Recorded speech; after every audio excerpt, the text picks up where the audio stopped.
When it comes to quality sleep, Ashley has you covered with top mattress brands at winning prices and with special financing options available. You can snooze now and pay later. Plus, your mattress purchase helps give the gift of better sleep to children in need and U.S. Special Operations Forces. Visit your local Ashley store or shop online today and make every snooze count. Financing is subject to credit approval. See store or ashley.com for details. Rosetta Stone is the language learning program with a lasting impact. I've been using their app to learn French, and it's not just about memorizing words, but actually having real conversations. And it's not just French. They offer 25 languages. Right now, Rosetta Stone has an awesome holiday deal, 50% off their lifetime membership. Every language, unlimited access forever. For anyone keen on diving deep into a new language, check out rosettastone.com. It's a game changer.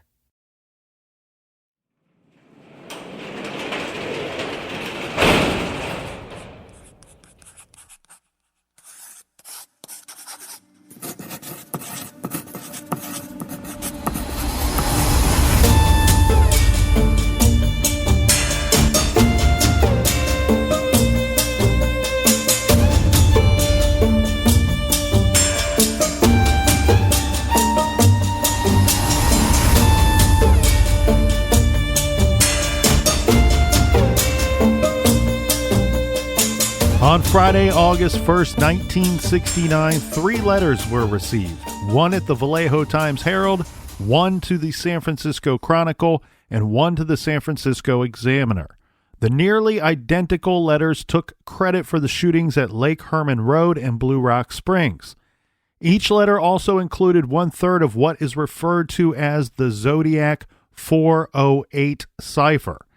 It is called this because the author used 408 different symbols in the cryptogram, which the killer claimed that when solved, you'll have my name. So the cryptogram is to contain his identity.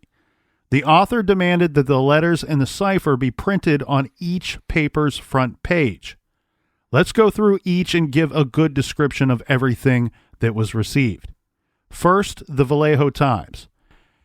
The envelope to the Vallejo Times is addressed to Vallejo Times-Herald, Vallejo Calif, as to say California, CALIF. Please rush to editor, with 4 stamps in the upper right corner of the envelope, so way too much postage. The back of the envelope says, please rush to editor. The envelope to the San Francisco Examiner is addressed to S.F. Examiner, San Fran, Calif. Please rush to editor, with 2 postage stamps in the upper right corner of the envelope. The back of the envelope again says, please rush to editor. The envelope to the San Francisco Chronicle is addressed to S.F. Chronicle, San Fran, Calif. Please rush to editor, again with 2 stamps in the upper right corner of the envelope. And again, the back of the envelope says, please rush to editor. All 3 envelopes are postmarked from San Francisco and dated as mailed on July 31st, 1969, the day before they're received. So when we talk about where Zodiac lived and what murders he might be, quote, local to, we know one simple fact, and that is on Thursday, July 31st, 1969, the Zodiac was in San Francisco. Right. Now, for the letters, all 3 letters say basically the same thing with subtle differences throughout each. I even went to the exercise of sitting down and examining all 3 and comparing them so that I could write down every subtle difference between the 3. They are not identical letters, but they are basically delivering the same identical message. But real quick, they're all 3 handwritten. They're all 3 handwritten, and the exercise that I did to find the subtle differences between the 3 was Pilates. It does not work well for our audio presentation of this case. It would be something that would be interesting to visually show to everyone. Drop your pants. There we go. The letters read, Dear Editor, this is the murder of the 2 teenagers last Christmas spelled with M-A-S-S, at Lake Herman, and the girl on the 4th of July near the golf course in Vallejo. To prove that I killed them, I shall state some facts which only I and the police know. Christmas, again spelled M-A-S-S. Brand of ammo, Super X. 10 shots were fired. The boy was on his back with his feet to the car. The girl was on her right side, feet to the west. And real quickly, there's no way he would know this. As far as this wasn't printed somewhere where any layman would know this information. So from what I could find based off of the newspapers and their versions of the story of the attacks prior to this, right? That's why I purposely went through the fact that they were saying in the first attack that each victim was shot 3 times. We know that's not the truth. The female victim was shot 5 times, and that would have been holdback information. They did not want anyone to know the number of shots fired, even though the police themselves did know that. They said each victim shot 3 times. They said something like 4 shell casings were found near the vehicle. One thing that he is telling us here that only the police would know, 1 is 10 shots were fired, and 2, he's naming the brand of ammo that was used to shoot the 2 teenagers. Right. He goes on to say 4th July. Girl was wearing patterned slacks. The boy was also shot in the knee. Brand name of ammo was Western. So again, the name of the ammo would not be known. And from what I could find too, the statement of the boy was also shot in the knee, this does not seem to have been general knowledge at the time. Then he writes over on the page to make sure that you do not fail to flip it over because he's wrote some more on the back. Here is part of a cipher. The other 2 parts of this cipher are being mailed to the editors of the Vallejo Times and San Francisco Examiner. Now, You're going to change those titles depending on which of the 3 letters you're reading. I want you to print this cipher on the front page of your paper. In this cipher is my identity. If you do not print this cipher by the afternoon of Fry, F-R-Y, 1st of August 69. Now, for August, he just put AUG, A-U-G. I will go on a kill rampage Fry night. I will cruise, and he misspells cruise, around all weekend killing lone people in the night, then move on to kill again until I end up with a dozen people over the weekend. So as he stated in each letter, it contained 1/3 piece of this cipher. The Chronicle published its third of the cryptogram on page 4 of the next day's edition. Well, again, he's telling them, post this on the front page. And again, I'll bring up the Zodiac movie, and I know it's a dramatization, but it's the idea is that these newspapers then had to contemplate, we don't want blood on our hands, but at the same time, we don't want to meet all the demands of a serial killer. Yes, and so the cryptogram was printed on the 4th page of the Chronicle, and what's interesting here is the article was printed alongside, there was an article that was printed alongside the code that quoted Vallejo Police Chief Jack Stiltz as saying, quote, "We're not satisfied that the letter was written by the murderer," and requested that the writer send a second letter with more facts to prove his identity. I think that was a way to bait him. Well, and what's interesting too, Captain, is that his demands were not carried out as he instructed. Right. And the threatened murders did not happen. Nobody drove around shooting people until they killed a dozen people that weekend. But eventually all 3 parts were published. Right. Just not on the front page. But look, when you think of all the cases that we covered, this blows my mind. The level of sophistication. Yeah, okay, he spelled some words wrong. And I think that spelling Christmas like that is probably some just stupid joke he's trying to make. Just like the flip over, right? Mm-hmm. I mean, like I said, it's just there's this level of sophistication of we're going to send this to 3 papers because now I get to see the reaction of 3 companies and their heads and what they're going to do, whether they print it on the first page or the fourth page. And then there's different readers for every paper. So now I'm going to hear and feel the reactions of when I'm going through my daily life, not as the Zodiac, right? Mm-hmm. Just as a regular dude. And I'm going to hear the rumblings about my work, about what I'm creating. It's I can't think of another crime off the top of my head of something that ballsy. Well, if the police chief from Vallejo was trying to, in fact, bait the killer, or at least the author of that letter, well, they took the bait, because on August 7th, 1969, another letter was received. This was a 3-page handwritten letter, and it was received by the San Francisco Examiner with the salutation, "Dear editor, this is the Zodiac speaking." Okay, so now this monster has officially given himself a name. This will be the first time the killer had used this name for identification. Right. The letter was a response to Chief Stiltz's request for more details that would prove he had killed Faraday, Jensen, and Farron. This letter says, "Dear editor, this is the Zodiac speaking. In answer to your asking for more details about the good times I have had in Vallejo, I shall be very happy to supply even more material. By the way, are the police having a good time with the code? If not, tell them to cheer up.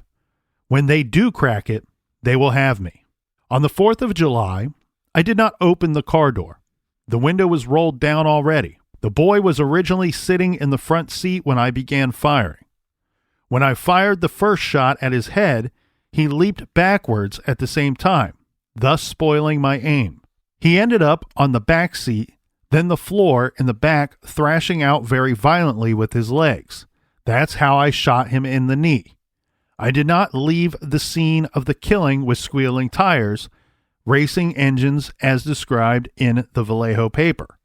I drove away quite slowly so as not to draw attention to my car. The man who told police that my car was brown was a Negro, about 40 to 45, rather shabbily dressed. I was in this phone booth having some fun with the Vallejo cop when he was walking by.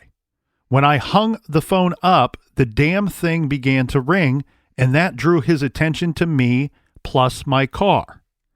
Last Christmas, again MASS.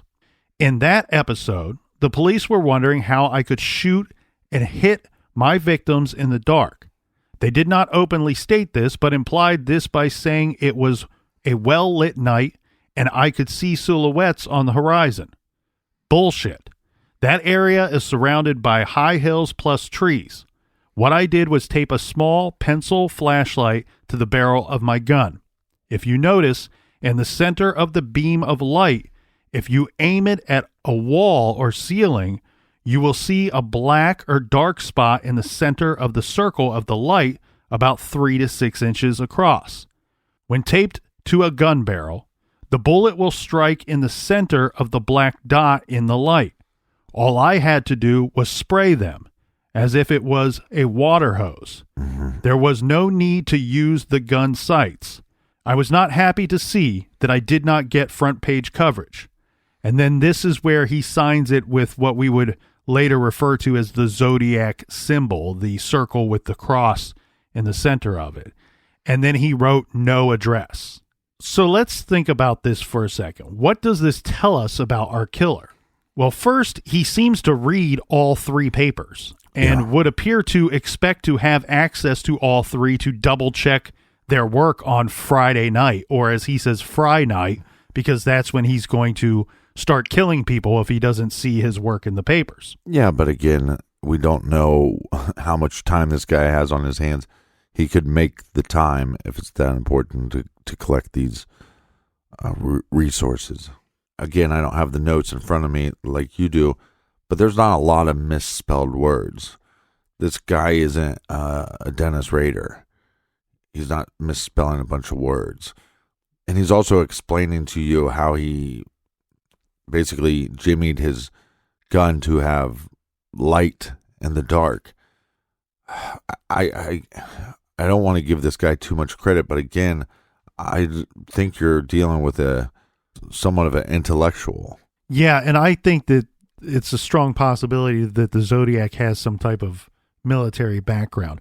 Now, talking about where he may live or what he has access to, again, I can't believe that he threw out this threat and didn't want to double check their work. I really firmly believe he would have been in a position to have the ability to access all three newspapers that Friday night to see his work. That's what he loves. Yeah, you wonder if he's some kind of driver or delivery man or... Well, what I find interesting is we know that on the day before he would have been in San Francisco because that's where the letters were mailed from. Right. All three.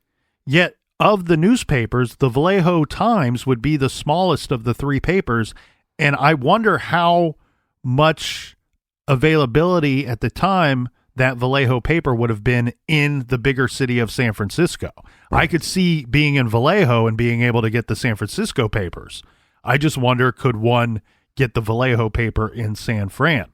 The other thing that I want to point out here, too, is we also know that he reads the San Francisco Examiner. And that seems like a dumb statement, but I want to include that because we know that he reads the San Francisco Examiner specifically because he responded to Chief Stiltz's request for more details. That was only printed in one of the three papers. But what's interesting, for whatever reason, he's responding to something he read in the San Francisco Examiner, but he sends those additional details to the other paper, to the San Francisco Chronicle. Right. So it's weird. It's why the preference of having it printed in the San Francisco Chronicle when you respond to something that was in the Examiner? Or is it just another one of his weird little games? And here comes Captain Obvious for you.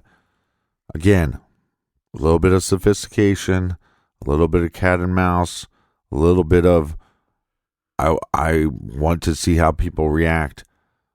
But the intellectual part, the cipher, dividing up the cipher in three parts. And I'm not great at cryptograms or anything like that, so I'm not going to pretend to fully understand this. But some things that I do know is, one, you're looking for words that have the common double consonant use. That's one key indicator that you could quickly pick up on. Right. As well as the most common letter used in the English language is the letter E. And he was sophisticated enough to know this, that he used, I believe it was 7 different symbols for the letter E. So one couldn't easily pick this up and figure out the letter E immediately just by looking at it. You would count up the number, you would count up the symbols that were used repeatedly, and the one that was repeated the most, you would say, well, that should be E. Right. And start from there. Well, he used 7 different symbols, if not more, for the letter E. Now, interestingly enough, on August 8th, so he's already responded to their request for more information to prove that he's the killer before the cipher is solved, because it's solved on the 8th, and this was solved by Donald and Betty Hardin of Salinas, California. They were the ones that cracked the Zodiac's 408 cipher. Are they mathematicians?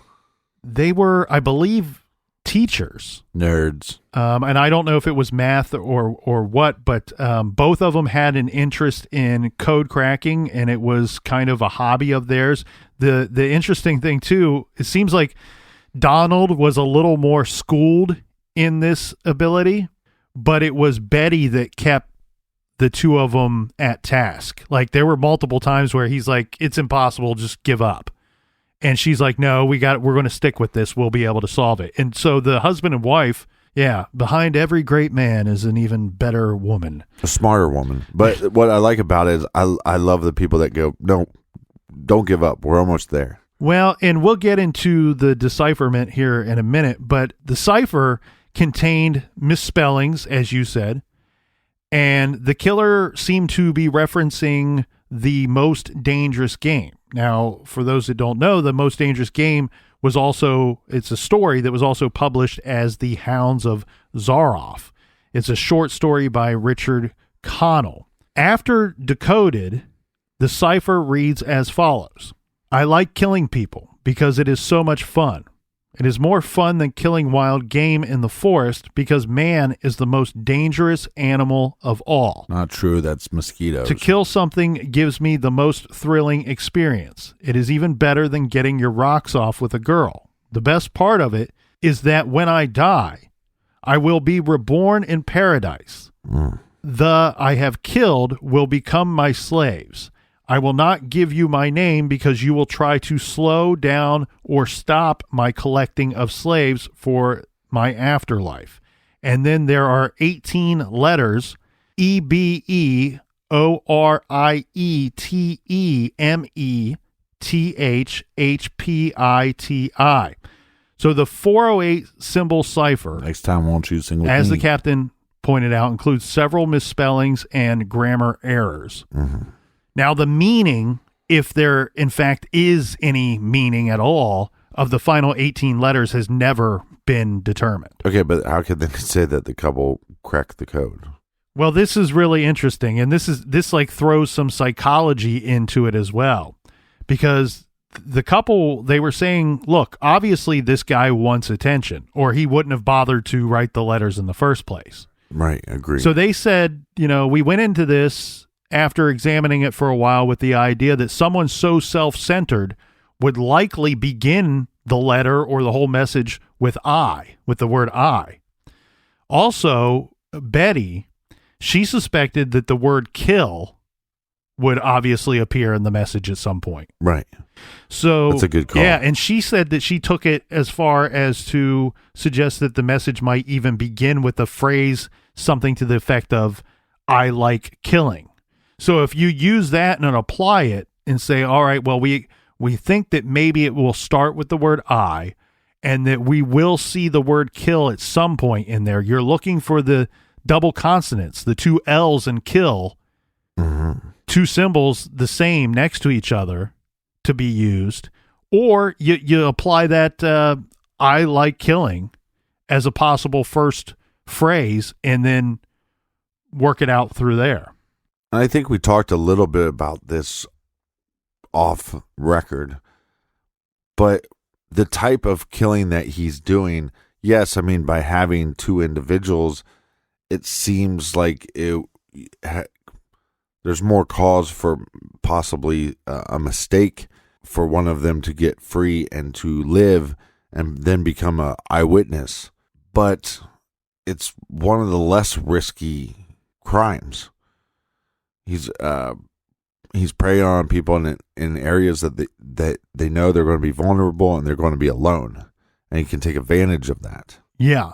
It's tricky to completely. When we're talking about decoding, it's difficult to decipher how he's coming up with his victims. But one thing that seems to be going on in this situation is that killing might not be the number one objective here. No.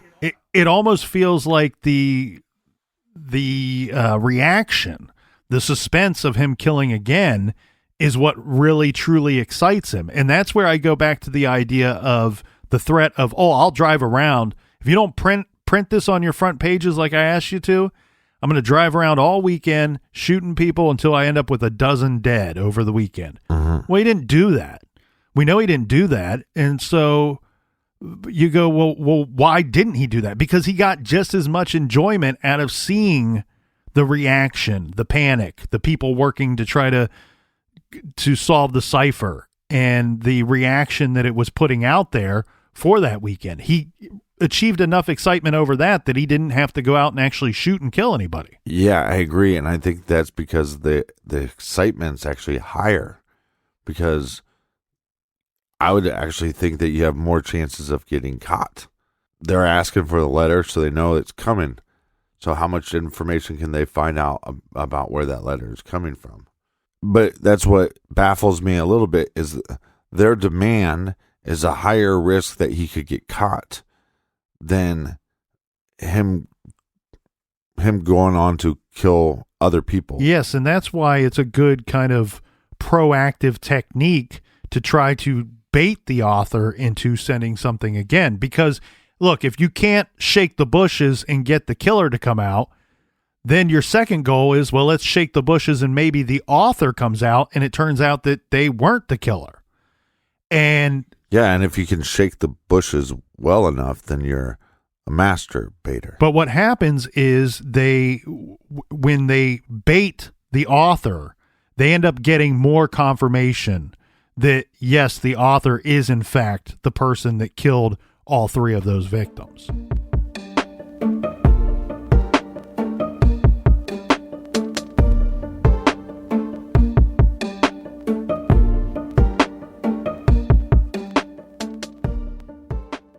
This show is sponsored by BetterHelp. Do you look forward to the holidays? Maybe you struggle with seasonal blues. This time of year can be a lot, and it's natural to feel some sadness or even anxiety about it. But adding something new and positive to your life can counteract some of those feelings. Therapy can be a bright spot, something to look forward to make you feel grounded, and to give you the tools to manage everything going on. If you're thinking of starting therapy, give BetterHelp a try. It's entirely online, designed to be convenient, flexible, and suited to your schedule. Just fill out a brief questionnaire to get matched with a licensed therapist and switch therapists at any time for no additional charge. Find your bright spot this season with BetterHelp. Visit BetterHelp.com/garage today to get 10% off your first month. That's BetterHelp, HELP.com/garage. Rosetta Stone is the language learning program with a lasting impact. I've been using their app to learn French, and it's not just about memorizing words, but actually having real conversations. And it's not just French. They offer 25 languages. Right now, Rosetta Stone has an awesome holiday deal, 50% off their lifetime membership. Every language, unlimited access forever. For anyone keen on diving deep into a new language, check out rosettastone.com. It's a game changer. Angie's List is now Angie, and we've heard a lot of theories about why. I thought it was an eco move. Fewer words, less paper. No, it was so you could say it faster. No, it's to be more iconic. Must be a tech thing. But those aren't quite right. It's because now you can compare upfront prices, book a service instantly, and even get your project handled from start to finish. Sounds easy. It is, and it makes us so much more than just a list. Get started at Angie.com. That's ANGI, or download the app today.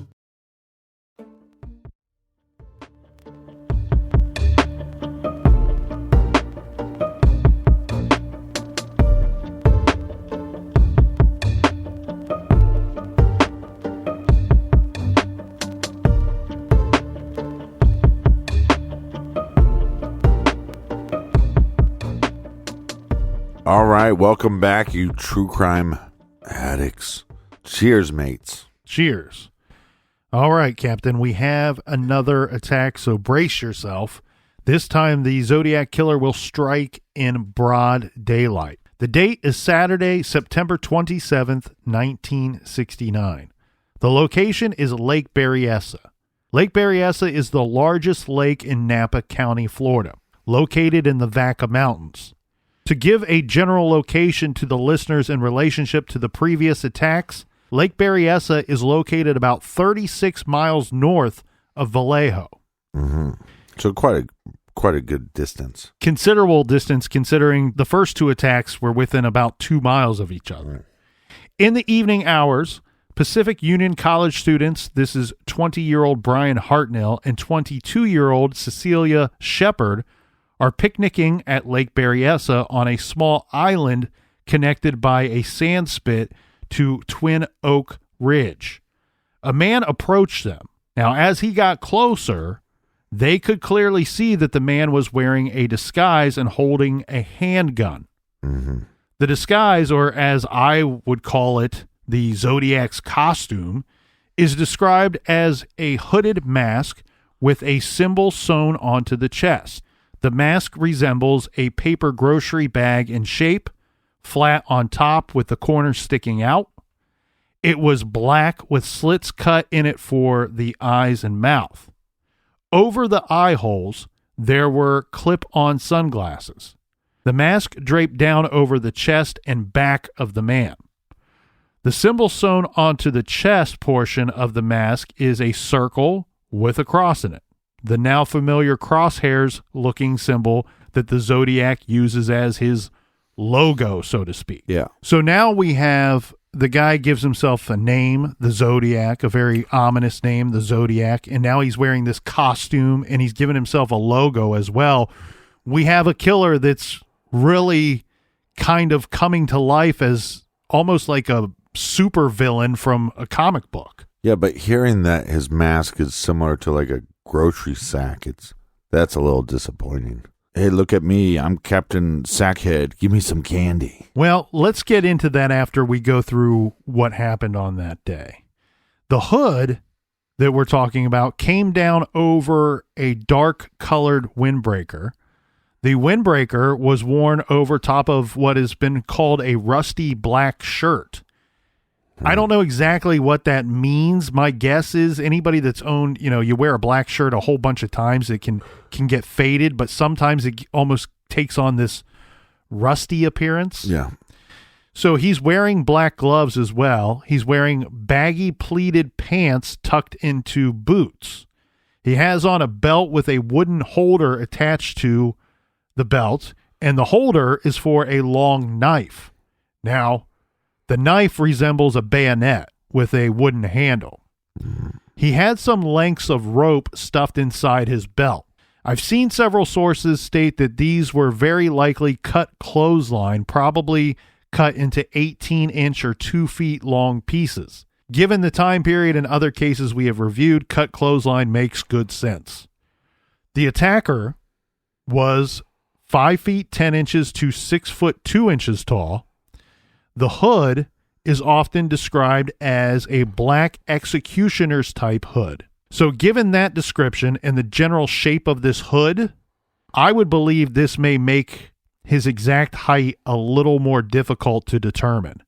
And that's why I think he may have chose that oddly shaped grocery bag type shape for the hood. Right. Plus he has it cut in a way that it's going to drape down the front of him and the back of him. It just really makes his exact height very difficult to determine. Yeah, and also doesn't hug the features of his face. Correct. He's described as... Doesn't hug the face. Doesn't hug my face. He's described as possibly 225 to 250 pounds, so a big boy. Stocky in build. Again, given the fact that he was clearly very overdressed with unnecessary layers of clothing and baggy pants, he may appear to be heavier than what he actually is. And I know this is a point of contention in the Delphi case with the bridge guy. A glimpse into the space. This is very interesting. A glimpse into the space behind those clip-on sunglasses, right, by one of our victims revealed brown hair. And what he said, a glimmer, suggesting that maybe the attacker is wearing glasses underneath the hood. His voice, it is said, sounded like he was in his 20s. Brian Hartnell believed that the gun that the man had was a .45. Now, the way that a .45 looks traditionally is very consistent with what some in law enforcement say was the likely used in at least one of the earlier attacks, that Browning high-powered handgun that we spoke of. Okay, so again, let's take a step back for a second, because we have a guy that now we think he has access to multiple guns. He has access to multiple vehicles. He is now sending letters, not just calling and taking responsibility, but sending letters, taunting different publications, different entities, if you will. And then this one seems a little more brash because it's in the daylight. He's wearing a costume, so he's going to stick out like a sore thumb or a sore loser. It's also on a remote part, like you said, almost an island. So it seems like, again, setting himself up in more of a dangerous scenario to get caught. Yes, and maybe no. And I have a lot of thoughts on that, why he's kind of changing what he's doing. I think he's, in a way, evolving and adapting to the battlefield, if you will.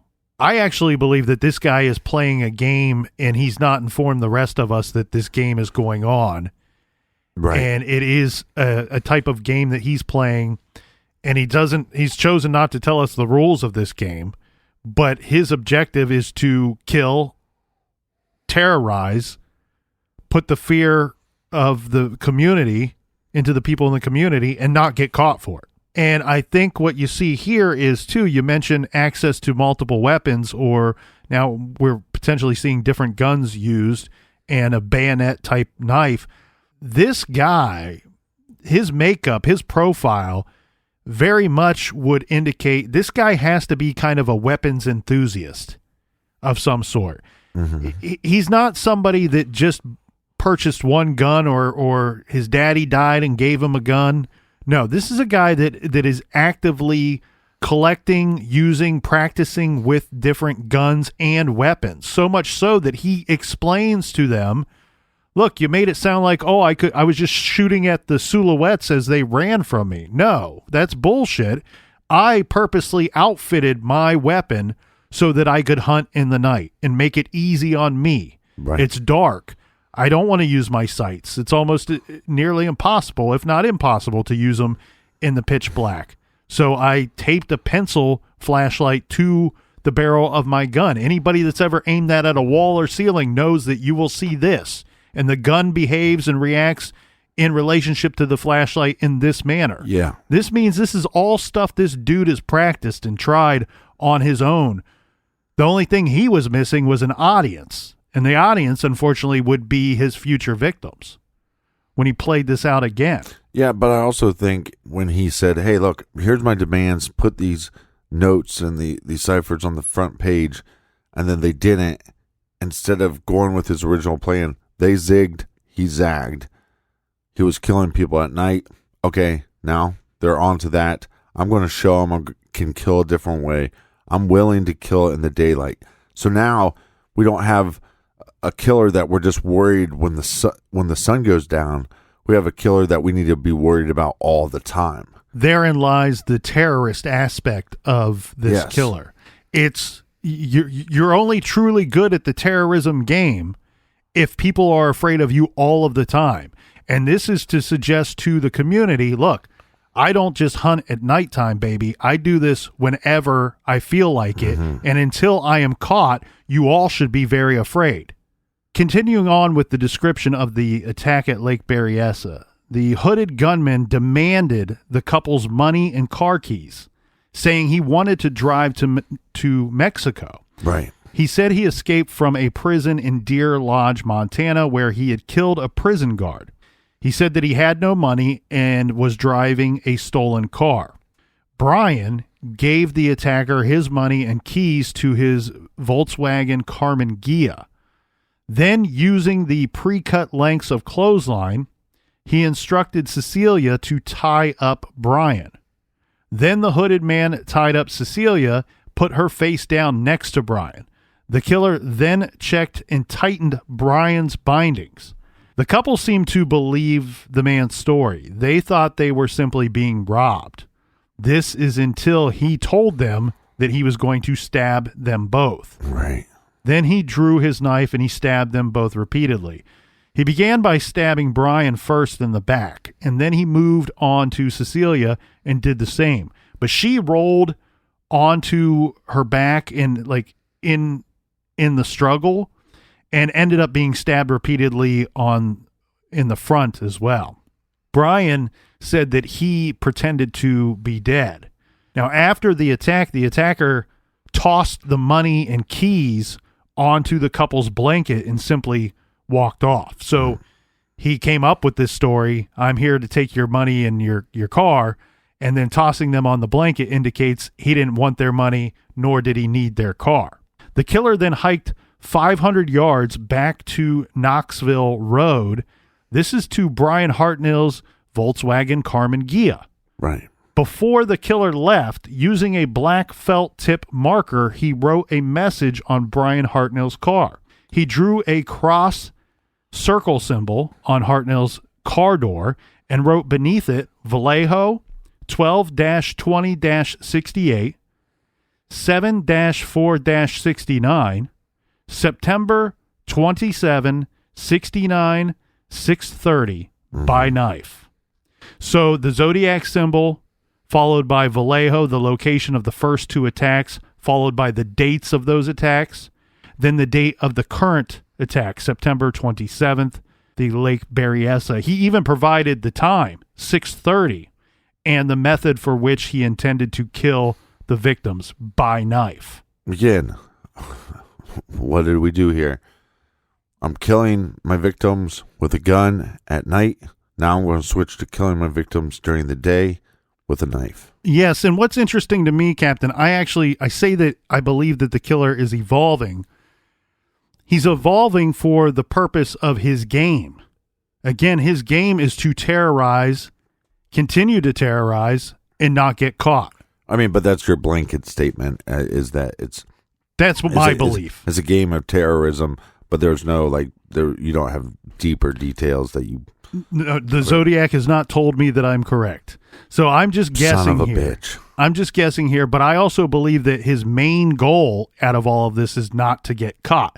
So if I apply that to these crimes, let's think about this for a second. The first attack, the first 100% confirmed Zodiac attack took place just before Christmas, 1968. He's successful to the point of not only killing both victims, but there's no real witnesses. The problem for him then becomes on July 4th, he does a very similar attack, or what we can believe would be a very similar attack as the first one. However, he screwed up. He left before killing both victims. One of the guys survived to the point where he could offer a description of the Zodiac. Yeah, it was a couple, but the male survived. Correct. Michael Majot, he survived, and what does he provide police? He provides them with a description of the shooter, as well as a somewhat vague, but a description of the vehicle. Mm-hmm. Here's what I think is super interesting. Why is he changing? I don't think it's so much so to terrorize and prove that he can kill in any method or any manner that he chooses. I think it's all kind of convenient because he's learning what he did wrong. So he knows now that he's not perfect. He's had 2 attacks on 4 victims. 1 survives. He now knows that he's not perfect after his second attack doesn't go down the way he wanted it to. Right. So what is he taken from this? Well, they've already there's a description out there about my vehicle. There's a description out there about me. Mm-hmm. Okay, well, I'm going to attack now in a manner that does not have me pulling my vehicle up to their vehicle or up to the victims, because if I accidentally leave one of them alive, his intent is to kill. Let's not be confused here. His intent is to kill everyone he attacks, but he knows that he's not perfect. So I do not want to have to put my vehicle where if one of these people manages to survive somehow, we'll have a description of my vehicle. Also, I'm going to wear a disguise, because if in fact one of them do survive, they can't give a description of me because I've worn this elaborate disguise. Right. The potato sack. How about I take it a step further? One, a gun is pretty loud, and I'm doing this at Lake Berryessa, which is in fact just basically a huge, gigantic park. All that noise is going to cause a lot of people awareness of me, and they might be seeing me. So let's use something much more quiet, like a knife. And that's even better too, because then I'm not leaving behind bullets and casings that they can match it to my previous crimes or back to me, because it's a firearm that I own.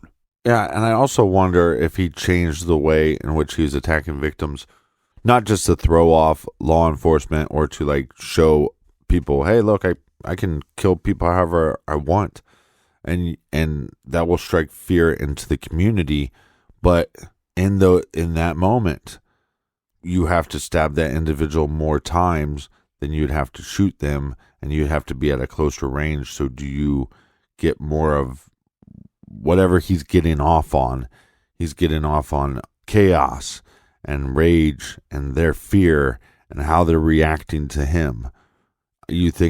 I would think that an attack with a knife would be more intimate. Yes, he's certainly becoming more violent, and whether that's because he aspires to become more violent or if it's through necessity of changing his MO. Right. The other thing with the in broad daylight, see, I feel like the Zodiac would want all of us to go, oh, wow. I mean, he's so confident that he's out there killing in broad daylight, and now he's hands-on and but he's wearing a potato sack. I think that he would enjoy and would want us to think that, where I think that he's actually fairly inadequate, where I think that he does not have a whole lot of confidence, even though he tries to tell us that he does. I think that he has made these moves and these maneuvers to change what he's doing because he is afraid that he's going to get caught, that he does know that he has made mistakes. I think if it were up to him, he would have simply kept doing what he did in the first attack and been successful all along. But because he's learning that he's not perfect, he's deciding that he has to change. Well, I was talking to a seasoned detective, retired, and he just said, hey, what's your next case? And I said, Zodiac. And he goes, this was a real detective. He didn't read a lot about true crime stories or other cases going on. He worked his cases. He's like, how did he kill his victims again? Wasn't he Lover's Lane shooter or something? I said, yeah, Lover Lane. And he basically was saying coward. And so we also don't know what people were saying around the Zodiac when he's in his normal life. He could have just had a buddy that he was like, man, that Zodiac, man, he's going around killing people. And the guy went, oh, what a wuss. Guy pulls up on unsuspected victims in the middle of the night with a gun. What kind of fair fight is that? You know what I mean?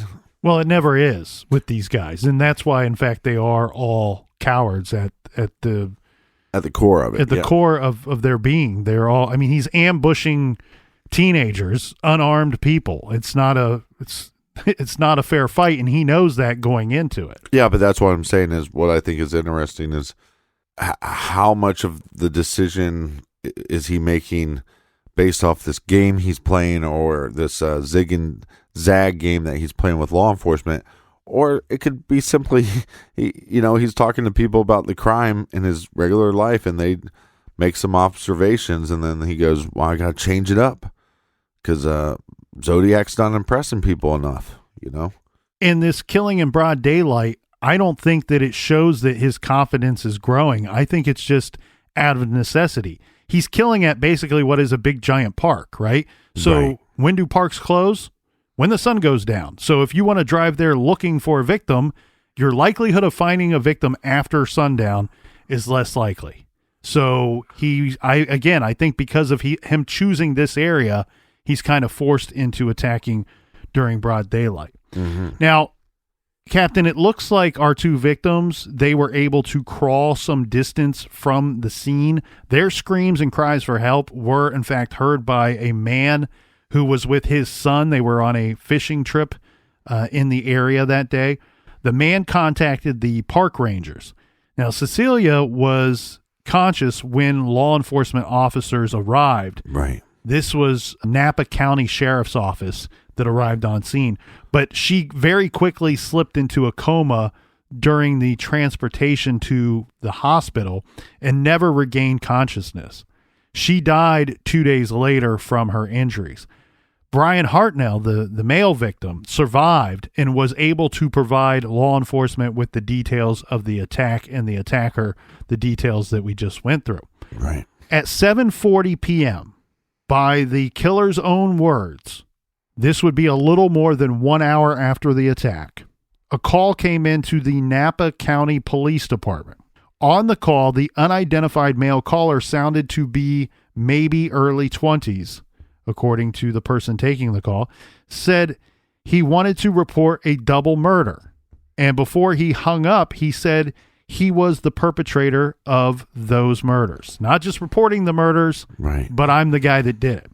The call was from a payphone at a Napa car wash on Main Street in Napa. At the car wash? The phone was found still off the hook minutes later by a radio reporter. This payphone is located only blocks away from the Napa Sheriff's Office. This is 27 miles, though, from the crime scene. Again, weird that this guy, okay, he's going to carry out these attacks. And again, by his own words, he thinks he was successful. He's calling in a double murder. And fortunately, Brian Hartnell survived.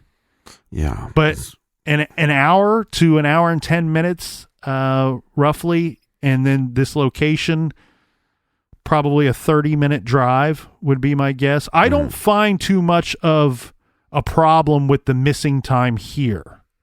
And that's because we know several facts about this crime. One, the killer walked a considerable distance from the parking area to where he attacked both of the victims and then had to walk back. He wrote on the vehicle and then he left the area. The detectives were able to lift a still wet palm print from the telephone used by the killer, but it looks like they were never able to match it to any one suspect. At the crime scene, Captain, there were tire tracks found near Brian's car. So someone parked behind Brian's car. It is believed that this is the vehicle of the killer, and here's why. They said that the front of this car that left tracks, they could tell by the tracks that the front of this car seemed to have tires that were not only worn, but they were actually two different sizes.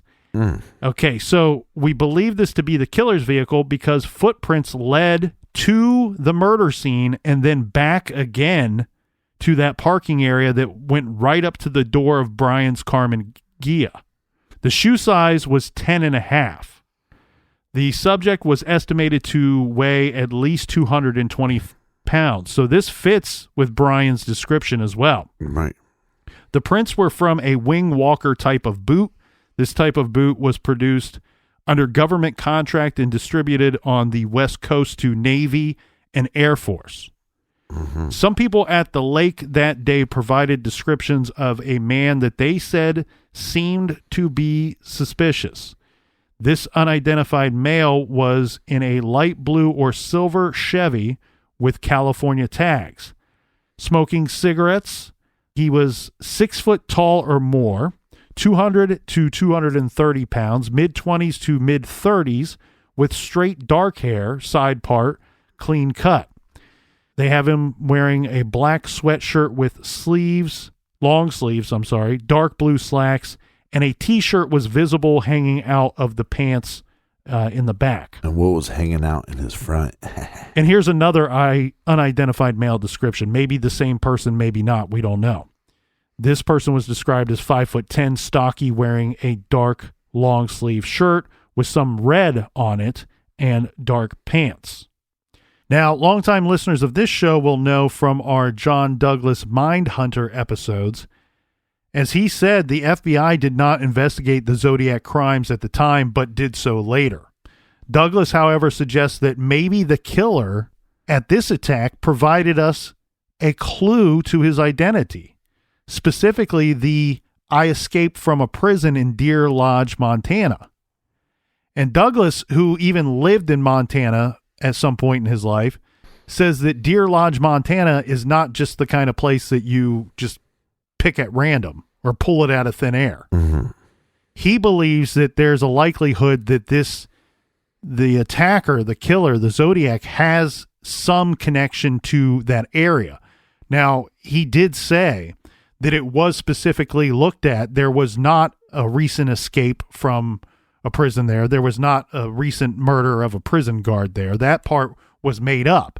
But Douglas firmly believes that this Deer Lodge, Montana is real. Is more truth than fiction. See, I always just thought it was a ruse just to throw him off the set. Douglas actually suggested using some proactive techniques, and he said that he would use this Deer Lodge, Montana idea in maybe snuffing out the... Snuffleupagus. sniffing out the killer. Mm-hmm. He says what he would have done if he would have been active on the case at the time would be to cooperate with an investigative reporter in the Deer Lodge, Montana area.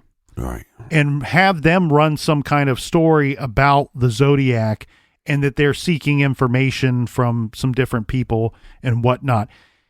He really felt that if you could tie together Vallejo, California, Lake Berryessa, California, and Deer Lodge, Montana, there's not going to be a great portion of the population that have lived in both places. Mm-hmm. And that would really shrink down your suspect pool. Now, the description that we gave of the suspicious man, this may not be the Zodiac at all. It may not be the killer at all. This is just somebody that was spotted at Lake Berryessa that day by two different groups of people. Maybe the same man, maybe not. But they said they all thought this guy to be suspicious. You're asked, have you seen anything unusual or anything suspicious in nature? You report that to police. And we went through the description of this male or males. This was put out to the public. And in a very smart move, the police did not refer to this man as a suspect. Simply, they said this is someone that was at Lake Berryessa on the day of the murders and is somebody that police would like to speak with. Yeah, I mean, it's the same thing they did in Delphi with Bridge Guy. But I wonder if he was in this prison, does that mean that he's catchable? Well, I don't necessarily think that Douglas thinks that the man served time in prison. I think he's just pointing out that not everyone across this big country would even know that Deer Lodge, Montana exists. Right. And that there is a prison in the area. And so he's just saying that this simply means that somebody had some kind of knowledge of that Deer Lodge, Montana area. And wouldn't be commonplace for anyone to have that information. All right. So again, after this one, he wants that recognition. We don't see this all the time with serial killers where they want law enforcement to know, hey guys, I'm out here and I'm not stopping. Most of the time, the killers want to hide that aspect. But he places a call again. And the interesting thing here is on that call, from the reports that I've seen, it doesn't necessarily say that he's taking responsibility for all of the Zodiac murders. He's simply saying that he's reporting a double murder at Lake Berryessa, and I'm the guy that killed the two. Well, he knows that he can keep his message, his phone call, short and sweet. He doesn't have to go into the Vallejo crimes. Right. Because he knows that when law enforcement arrive on the scene, they're going to find Brian Hartnell's vehicle. And on that car door, he wrote Vallejo and the 2 dates of the attack. Then he wrote today's date and the time by knife. He knows the shock value of that is going to be supreme. When law enforcement show up on the scene and see that on the car door, they will immediately know that he's done all three. And it's fascinating because, as you pointed out, this is an individual that he wants some kind of credit for these murders, and he wants law enforcement to know that he's a serial killer. And you also wonder during this time frame how many calls that they're getting that are hoaxes. Yeah. And the scary thing, too, that I've always considered is, look, if this kind of thing was going on a public level, this is all very public. We have letters going to the newspapers being printed out so anybody can read them. Yes. The scary thing I've always thought about in regards to the Zodiac killer case is if you had somebody that you wanted to take out, that you wanted to kill at this time, well, what better way to go and kill that person? And maybe the Zodiac takes credit for it, or maybe the public thinks that the Zodiac did it.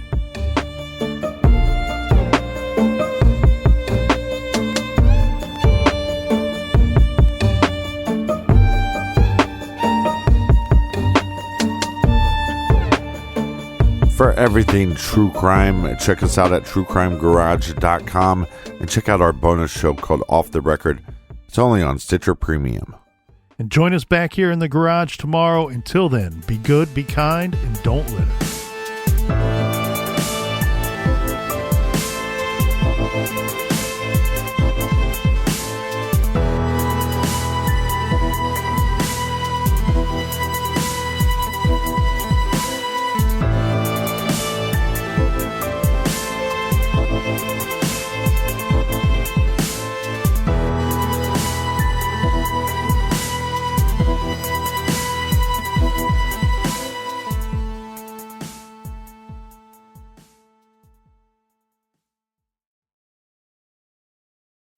you can live out your MasterChef dreams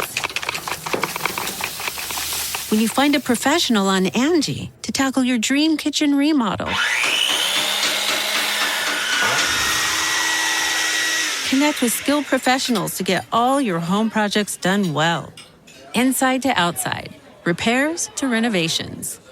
Get started on the Angie app or visit Angie.com today. You can do this when you Angie that.